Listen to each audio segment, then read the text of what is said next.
Good morning, good evening, good afternoon, wherever you are. This is the Eco G2KE podcast, where we will be discussing matters environment so that you and I can learn the value of environment, be it starting from the nuisance of a mosquito, because it has ecological value to us, even though we don't see it. And I will be your host, Teresia Gitao. In our first podcast today, we will be having a young gentleman, energetic. Alphonse is a volunteer at Catholic Youth Network for Environmental Sustainability in Africa, a role that has shaped his understanding of faith and environmentalism. Next is propelling him to currently serve as the Faith and Environment Thematic Facilitator in the UNEP Children and Youth Major Group Global Steering Committee. That is the official youth engagement mechanism of UNEP. Currently, he is serving as the coordinator of the Global Youth Environment Assembly to be held in Nairobi in February. Alphonse's passion and commitment has made him develop his expertise on various realms, including environmental and climate policy, advocacy, and sustainability and ecological topics. He is interested in bridging the gap between environmental policies formulation and implementation, especially with the base of young people. He holds a Bachelor of Science in Environmental Science and several certificates on environmental multilateralism. Alphonse,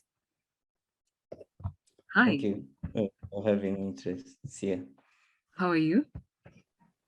Good, good. Mm. It's such a honor to be hosted by you in this program and Mm. podcast. Yeah, thank you so much for having me.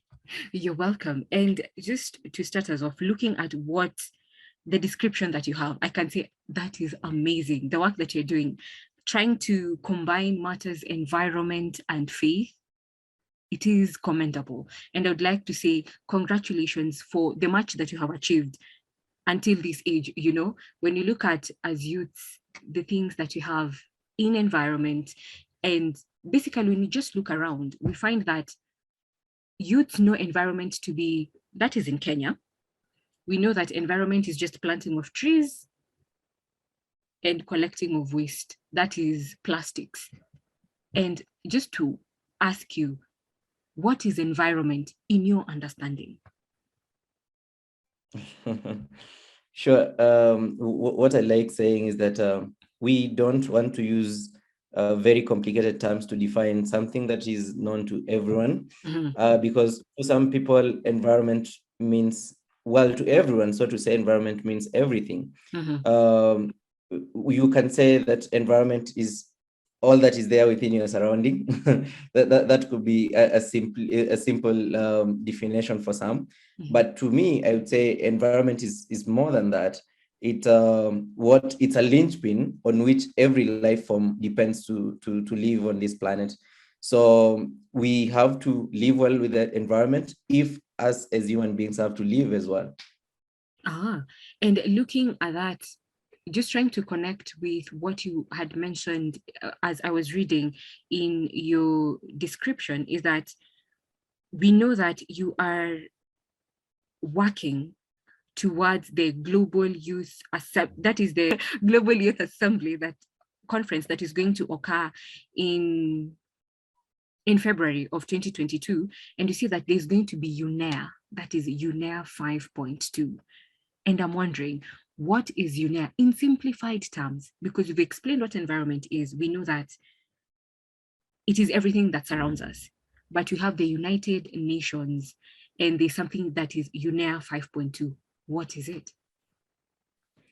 Sure. So UNEA, it's actually initials for United Nations Environment Assembly, Mhm. and usually UNEA is hosted by UNEP. When I talk about UNEP, I also mean United Nations Environment Program, Mhm. and this United Nations Environment Assembly brings brings together representatives from 193 member states of the UN, also business people, representatives of the civil society, and many other stakeholders to agree on policies that are needed to address the world's most pressing environmental challenges of today. So that's simply what I can say the United Nations Environment Assembly is. And it's worth noting that this assembly convenes biennially, meaning that it meets once in every 2 years. And last time when we had UNEA 4, it happened in 2019. UNEA 5 was supposed to happen in 2021 in February, but because of the unprecedented time we're living in this global pandemic, then it had to be segmented into two. That's why you hear us talking about UNEA 5.1 and UNEA 5.2.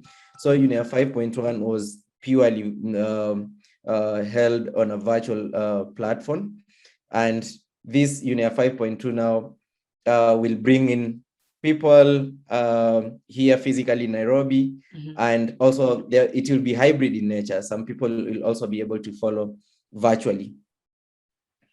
And looking at it, you had mentioned something that in UNEA, that is United Nations Environmental Assembly, they normally tackle pressing environmental challenges. And my question is, why is UNEA 5.2 important, just generally important? And do you have any idea of the examples of these environmental challenges that will be discussed? Sure. I can say that this UNEA 5, the theme actually is strengthening actions for nature to achieve the Sustainable Development Goals, and that's one thing that this UNEA will be looking at. And just to give a nutshell of what is going to be discussed in the UNEA 5.2. We usually there has to be a broad discussion on international environmental policy and governance issues that has to be discussed in UNEA to see the emerging environmental issues. We are talking of when we look in history, we had ozone, for example, depletion of the ozone layer. We have a problem of pollution. We have a problem of marine litter and microplastics. Those are some of the things that are not only just affecting the environment, but also health and any other living creature out there. We are talking of things to do with, like the nexus between science and policy and also implementation.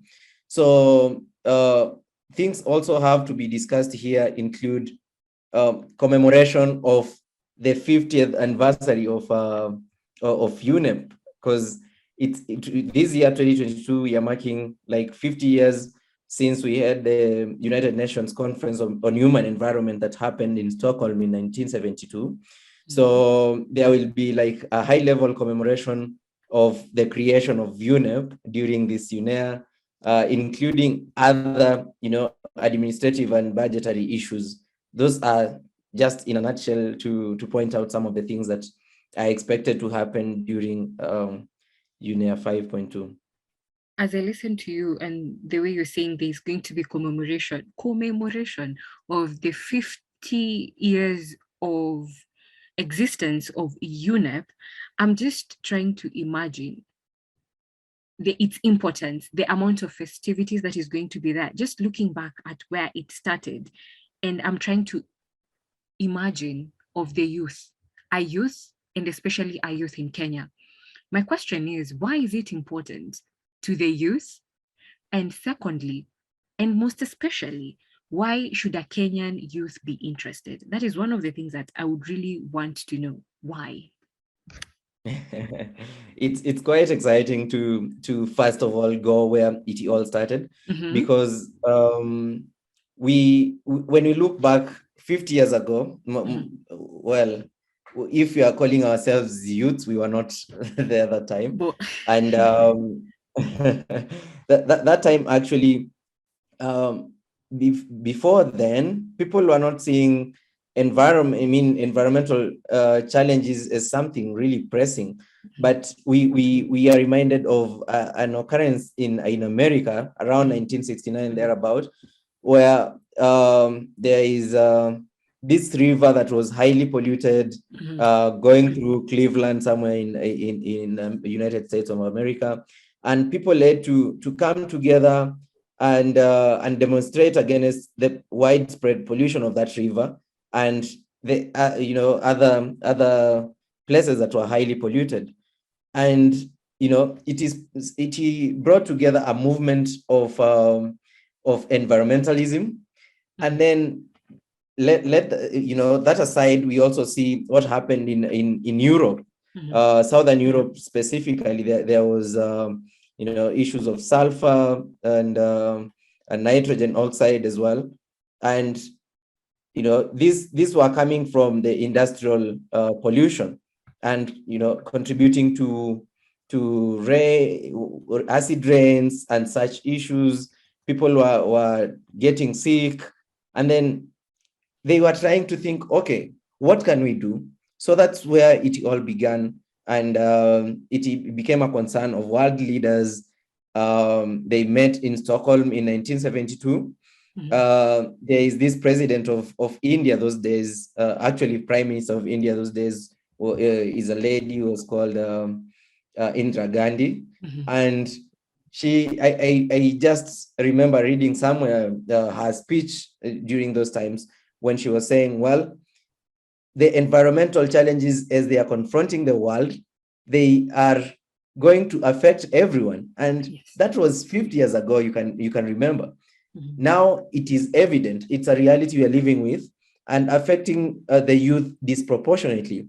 So the youth and children are really affected by the climate change issues that we are having, the biodiversity loss that we are seeing, the pollution we are seeing. It's something that will take away like our future. Talking of our future, we are the people who should live on this planet for quite a while.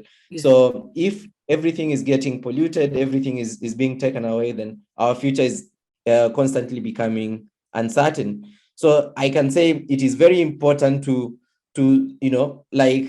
strengthen international action for nature and pollution, and be at the negotiating tables, be there when decisions on our future are being taken. So I can say that is one thing as to why you participating in these multilateral processes regarding the environment is very important for every young person out there.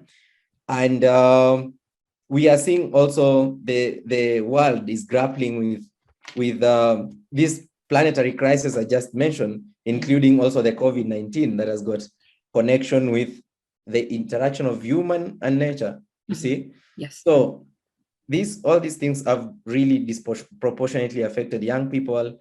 And I can say it is very important for us to be there, give our views, because nothing is for us without us, so to say. And just listening to you and what you've been saying, I have been thinking about a book. There's a book called Silent Spring. You just mentioned something to do with the US in the early 60s. And it reminded me of a book called Silent Spring that was written by Rachel Carson.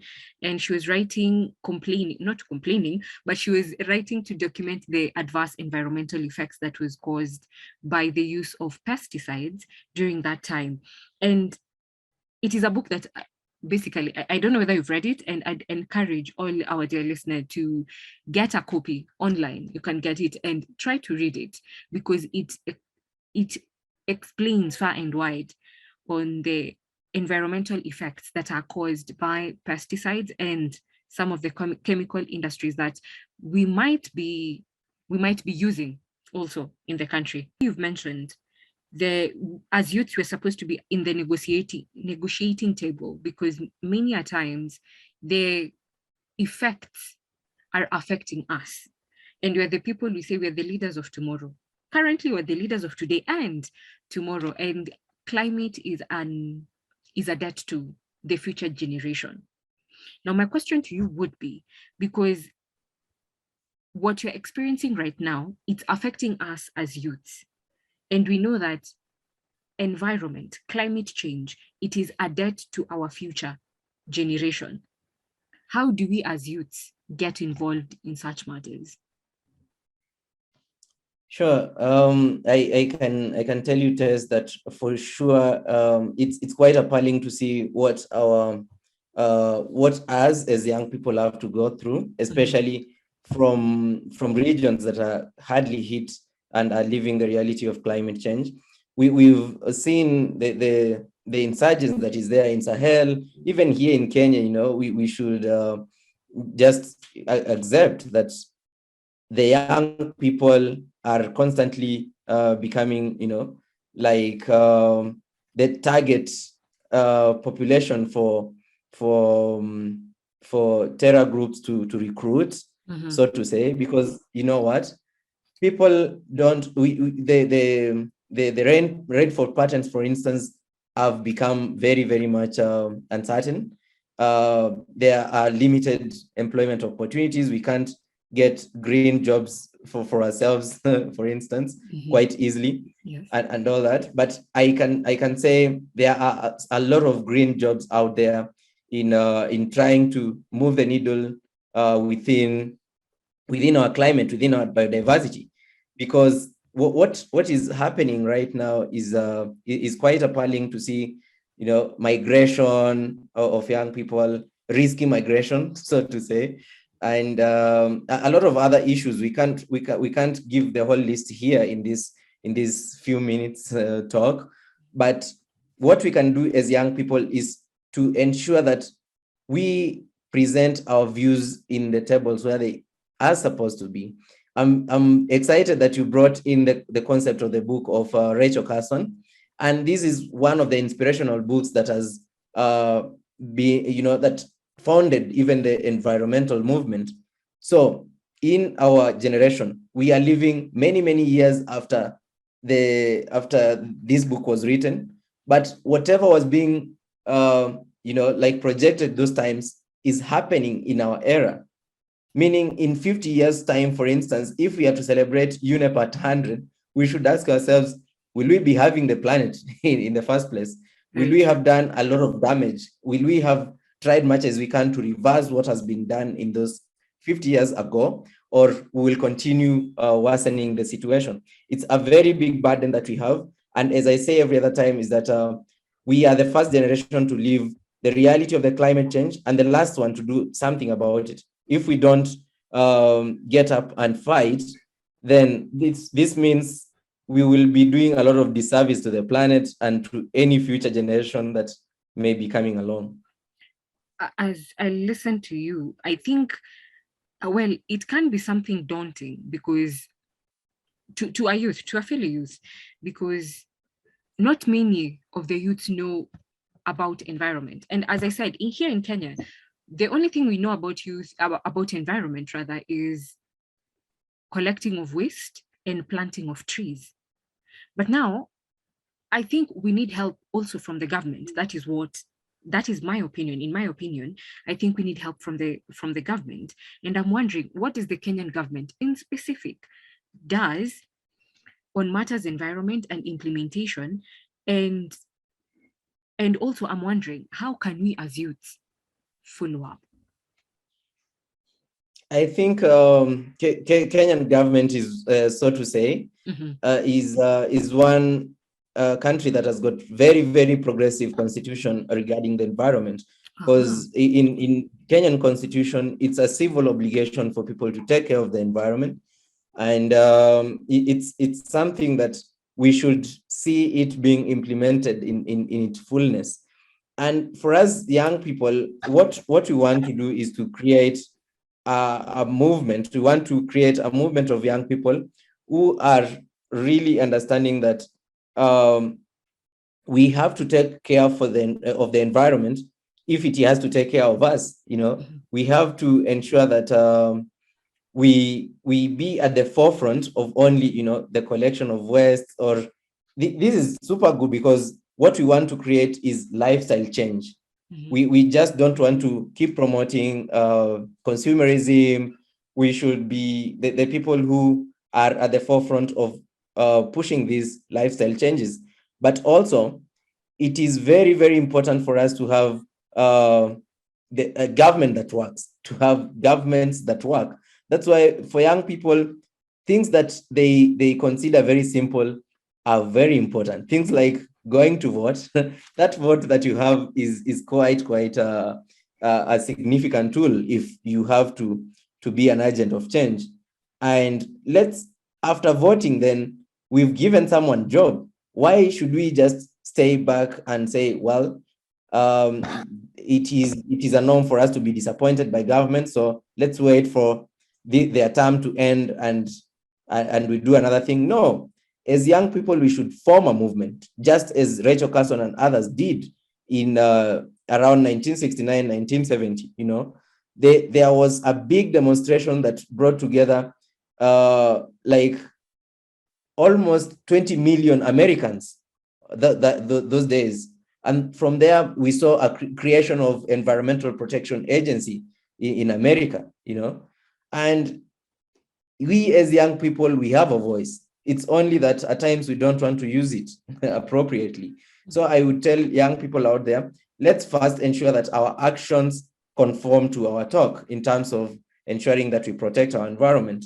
Another thing, let's ensure that we are part of formulating these policies, and let's engage the decision makers.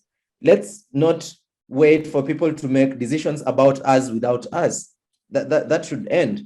And for that to end, we need to engage with the youth movement across the world. And in that case, for UNEP and all the processes, including UNEA, we have a very incredible youth platform that is called United Nations Environment Program, Children and Youth Major Group, that brings together young people. We have very many working groups, including like environmental law, marine litter, and microplastics.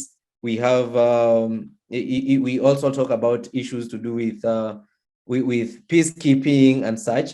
So I would tell young people out there, well, let's identify with other change makers. We are better when two than one. Let's make a movement. It's good to have a lifestyle change for you alone, but this will not change the world. For us to change the world, we need everyone on board, and that's why we must identify with such movements. Thank you. Alphonse, I want to say thank you. The amount of wisdom that you've just spewed in this few minutes that we have spent together, I have notes. I have taken considerable amount of notes that I will go with just from here. And also, just to summarize on a few bits that has been said, is that what I've understood from you and what I'd like our dear listener to take home is we need, first of all, to learn what environment is. Secondly, we need to unite our voices because as youths out there, we have a voice. And many a times, the way we just said, it is better to be two of us.